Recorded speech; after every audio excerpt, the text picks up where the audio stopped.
Hey, what's up you guys? Today we're going to show you how to load your Subaru Crosstrek onto a U-Haul car hauler. But before we do that, let's go ahead and prep our towing vehicle and our car hauler. First, make sure that the towing vehicle is in park with the parking brake set. Double check the trailer's wiring harness, coupler, and safety chains to make sure that they are securely attached to the towing vehicle. At the front of the trailer, free the tire straps from the ratchets. Pull the ratchet handle up, then pull the strap out of the ratchet and towards the rear of the trailer, laying them flat on the deck. Then repeat on the other side. Release the front safety chain from the D-ring for ease of access later.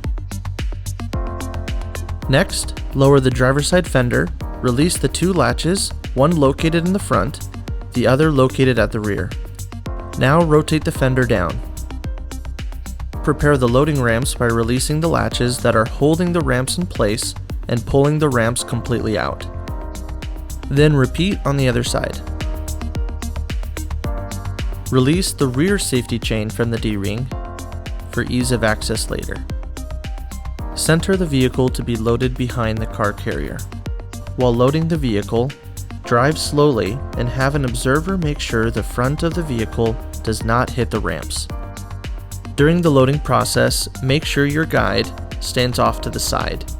Continue slowly up the ramps and onto the trailer until the vehicle's tires come to rest against the stops at the front of the trailer. Before exiting the vehicle, be sure to place the vehicle in park and engage the parking brake. Position the straps up and over the front tires, making sure that they are centered over the tire.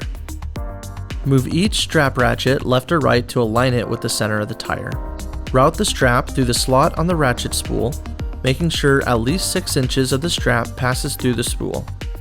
Tighten the ratchet, folding the handle down when done. Then repeat on the other side. Finish securing the vehicle by fastening the security chains to the frame or other structural member. Leave some slack in the chain, looping them around and securing them through an open link through the S-hooks. You will have to do this at the front and the back of the vehicle. Stow the ramps by lifting them and sliding the back until the latches re-engage and are correctly securing the ramps. Raise the driver's side fender and secure it with both latches. Recheck the tire straps and all hookup connections after the first 5 miles, again after 50 miles, and thereafter at all stops during your travels. For more information, you can visit your closest U-Haul store or uhaul.com.